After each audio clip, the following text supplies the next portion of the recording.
So to give you an example of how this field is being used in the industry, I can give you a very recent example which can be relatable in the current era of self-driving cars.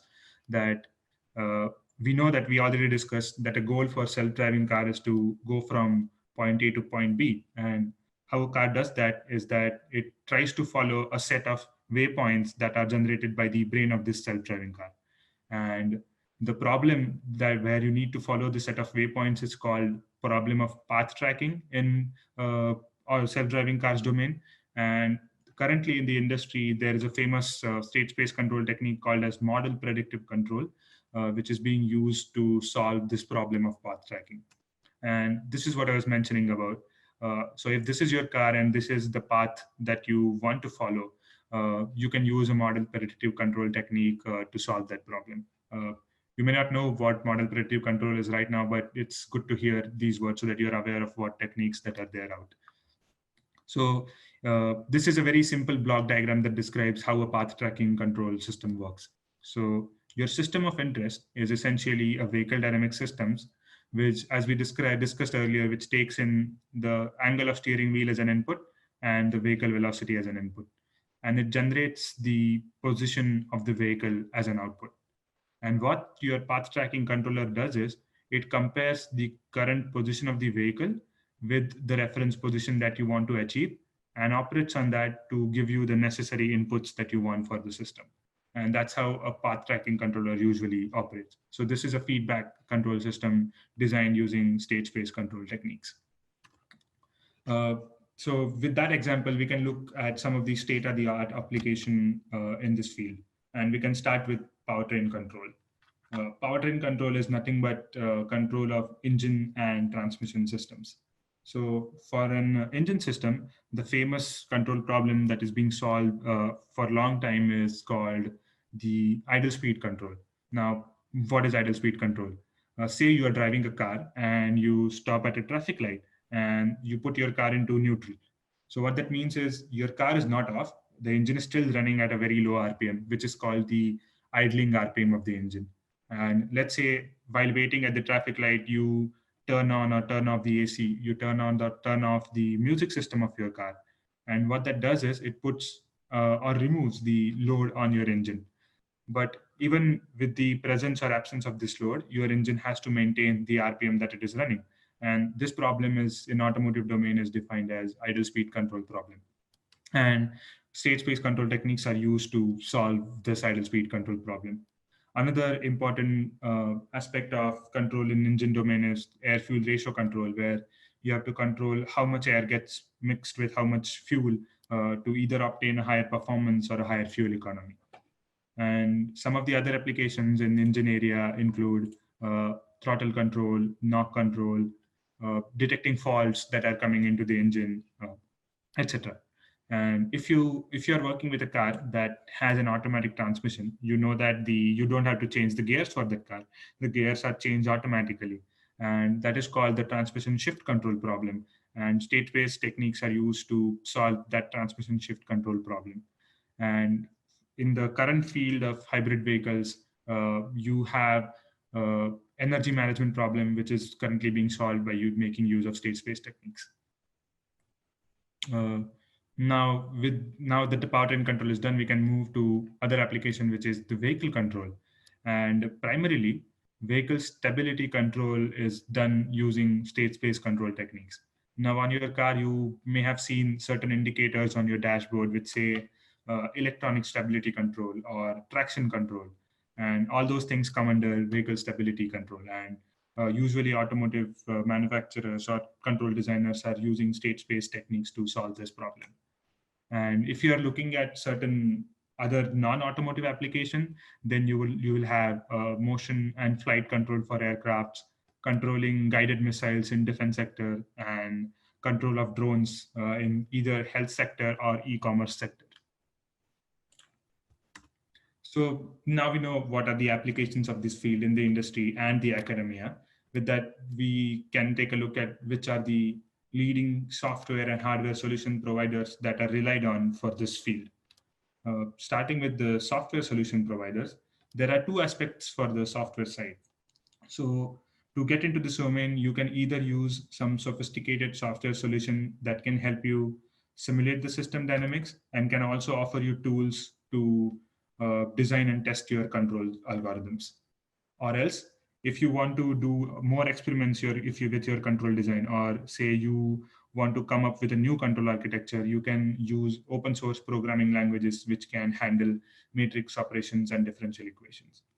So for the first part, if you are looking at a sophisticated software solution provider, then MATLAB Simulink is one of the leading software solution providers in this domain, because you can use MATLAB and Simulink to see how the systems behave.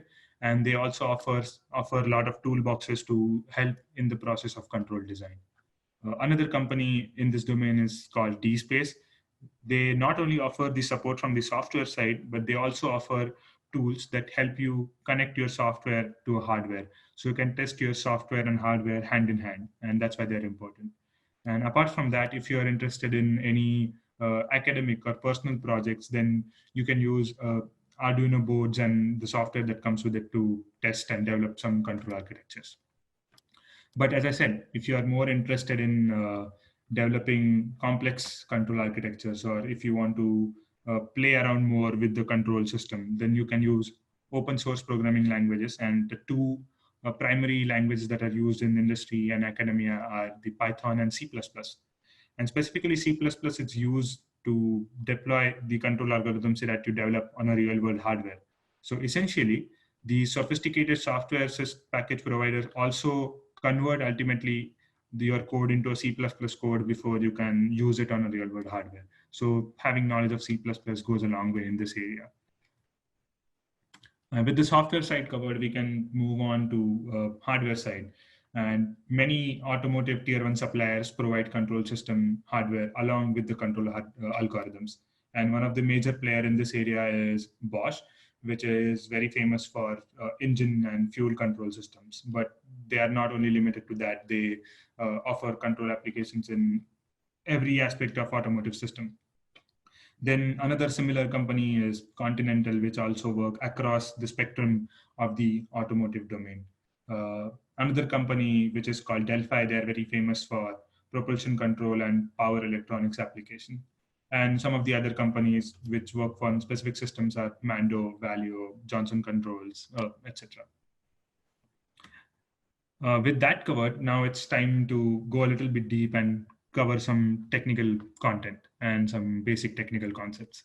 So we have been using this word state space control, state space model since the start of the webinar, but we don't know yet what that actually means. So let's dive into that.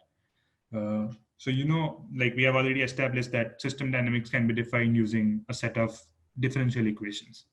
And the states of the system are the properties of that system which can define the system completely. And they are also called state variables. And in the field of state space control, they are usually denoted by the notation small letter x. And if you have multiple states describing your system, then your system can be defined by a vector of these state variables, which is denoted by capital X. And you can also represent the state of your system in a Euclidean space. By that, I mean in a graph kind of a structure where the axis of your graph or plot correspond to the state variables. Let's look at an example for this. So let's say you are working on a very simple spring mass system wherein a mass is connected to one end of the spring and the other end of the spring is connected to a rigid support. Now, you know that any spring mass system can be completely described at any point in time by its position and velocity of the mass. So position and velocity of the mass become the states of your system. And then this is the usual way in which you represent the state vector of your system in control domain. And if you plot your state of the system on a plot such that the x-axis is the position of the mass and y-axis is the velocity of the mass, you can represent the state of the system using a point. And the states can take any value in the space which is confined by these two axes. So that's what we mean by state space, that your state can take value in the space which is governed by this plot, which is described by the axis using state variables. Now coming back to spring mass system, we know that the dynamic equation for a spring mass system is a second order differential equation, which says that the acceleration, which is given by x double dot, is proportional to the vector sum of the force that you apply to the system and the resistance that is provided by the spring to the system. So this is what our dynamic system equation is, which is nothing but Newton's second law. So now that we know the dynamic equation of the system, we have to develop the state space model of the system. And what a state space model is nothing but a way of representing an nth order differential equation by using n first order differential equation. And so if we see that our differential equation that we just described is a second order differential equation, as you can see, there is a second derivative of the position. So that means we can represent this second order differential equation using two first order differential equations. And before doing that, let's define the two states of the system as we already discussed, which are the state x1 is the position of the mass and state x2 is the velocity of the mass. But note that the velocity of the mass is also the first derivative of the position of the mass, which is the first derivative of the first state. And if we just express these equations, now we can see that we arrive at these two equations. The first equation nothing but says that the derivative of the first state is velocity. And the second equation can be obtained from the system dynamic equations by dividing the whole equation by mass. And if you take a closer look at these two equations, you can see that these can be expressed in a matrix form like this. So if you multiply and add these matrices, you can get to these equations. And this is the state space model of your system, which is nothing but simply a conversion from the dynamic equation of the system to a matrix form. And this form takes a general idea of saying x dot is equal to ax plus bu, where x is your state vector, as we have defined x1 and x2. A is the matrix of your system, which governs how your system behaves. B is the base called input matrix, and U is nothing but the input to the system. So now that we have defined what a state space model is, we can say that state space control is nothing but the control of dynamic systems by making use of the system behavior, which is described in this particular format. Now that we have already established what state space control is all about, let's see how you can go about designing control in state space using state space techniques. So to start with, you need to identify your system and define your control problem. So for example, say you're working on an engine system with engine dynamics, you need to identify your system as the engine system and define the control problem as, for example, engine idle speed control. So once you have defined the engine idle speed control problem, then you have to identify the inputs and the outputs of the system. Once you have done that, then you can establish the state space model of the system as we just discussed. Once you know how the system behaves, what is the model of the system, then you have to study the characteristics of the system, such as stability, controllability, etc. And once you study those systems, then you can design a controller using the most appropriate control technique that is available. And once you know that you have designed a controller, then you come to a testing phase where you have to analyze the closed loop response of your system. And you can do that by simulating the behavior using simulation tools. Then you have to test your system under desired operating conditions in a simulation environment. And once you are very confident of your control performance, then you can move on to the practical implementation of your control system. So that was all about the technical side of it. That gives you a very brief idea of how the flow of control design works in state space control. And with that background, we can talk about how you can get into this field if you are new to this field. As I said earlier, field of state space control is typically geared towards students in the domain of mechanical engineering, electrical and computer engineering. But even if you are from another engineering background, you can still get into state space control if you know that in future you are going to be working with, or you need to be working with systems that need to be controlled. So this field is for you in that case. And to start off in this field, you can start taking basic courses in classical control theory and model control theory, which is state space control. And once you are quite aware of the control techniques in classical and modern control theory, you can take some courses on system modeling and simulation, which teach you how to define the dynamics of certain systems that you are interested in. And once you master that, then you can choose a domain of your interest and then learn in depth about system dynamics in that domain. So for example, if you become interested in engines or transmission, then you can learn in depth about how different engines work, what is the difference between petrol engines, diesel engines, and whatnot. And then you can start getting deeper and deeper into that area. And once you completely understand the system that you want to work with, then you can apply the control techniques that you have learned and start exploring from there. Sorry.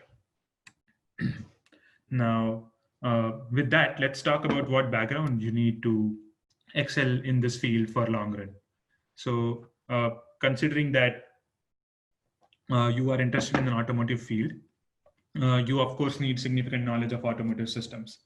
And you also need the knowledge of how automotive systems behave, that is what their system dynamics is. And you also need a very strong mathematical background. Typically, if you're an engineering student, you will have this mathematical background, and you need to be at least know how to use linear algebra, what are different theories in probability, and etc. And of course, with all that said, you also need to have knowledge about state space control techniques, because that's what we are talking about. But it helps in the long run also to have knowledge of system simulation software like MATLAB and Simulink, and also knowledge of programming languages like C++, Python, MATLAB, based on the role that you want to work with. So if you have many of these backgrounds that are listed here, you can have high chance of excelling in this field. And with that background set, we can look at what are typical job roles that are available in entry level, senior level, and top management. So if you're just starting out in this field, you can get into a lot of entry level roles. For example, a role of systems engineer, where you're required to process of designing a system or a control architecture, and you need to have experience with control techniques in this sense. You can be a system simulation engineer, where you are required to model the dynamic behavior of the systems and see how the systems behave in a virtual environment. You can also be a control systems engineer at entry level, wherein you are working on applying existing control techniques to some of the application. Or you can go into a specific area like powertrain, and you can become an entry-level powertrain control engineer, entry-level vehicle control engineer, or a motion control engineer for robotics. And then once you spend some time at the entry-level positions, you can go one level up into the senior level, wherein you can become a hardware-in-the-loop simulation engineer, where now you're not only dealing with the software, but you're also dealing with the hardware. You can become a senior control systems design engineer, wherein now you're not only applying the existing control techniques, but you're also coming up with some of your own control techniques which are suitable for the system that you're working on. Or say if you're working on powertrain controls before, you can get in-depth knowledge about powertrain systems and become a senior powertrain control engineer. And if you have spent enough time, you can also land yourself in the field of self-driving cars by becoming an autonomous vehicle control engineer. And if you spend enough time in this field, and then you can lead a team of control engineers, and then you can take a broader view of the whole system, rather than taking a view at certain components when you started out. So you can lead a team which works on different aspects of the control engineering. Or say if you're working in the powertrain domain before, you can become a technical specialist in that area, so that you have in-depth and state-of-the-art knowledge about the control techniques as well as the system dynamics. And similarly, you can become a vehicle controls technical specialist, or you can also become a lead systems engineer in that case. So as long as you spend enough time in this area, try to learn more and more techniques, rest assured that there'll be enough opportunities out there in the job market.